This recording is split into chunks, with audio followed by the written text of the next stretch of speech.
Hey guys, welcome back to the channel, and today I'm going to be showing you how to stop overheating your your MacBook, especially if it's the if you've downloaded the Mojave update. I've tested this out, and it works perfectly fine. I've also tested out SMC fan control, and I realized it didn't work. So this is the best method to use for Mojave.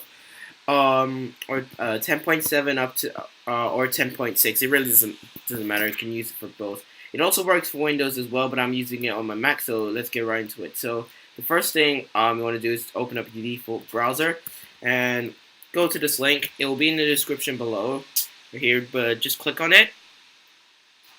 Just wait for it to load up, and just deny any ads over here. Just wait.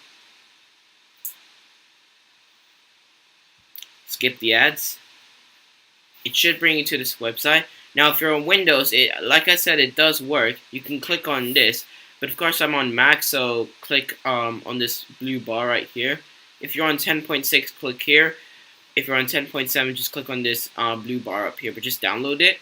It doesn't take that long, but once you've downloaded it, just unzip it, and if you made a file like me, just go into it or just type it up in your Spotlight search. But since mine's already open, it's shown all the way up here, so just click on it, show max fan control, and now you can change the speed of your fan that's on your Mac.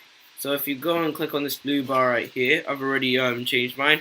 It's already up to 6,500, and click OK, and just exit out of it. You don't need to do anything else, and it basically just slows not slows.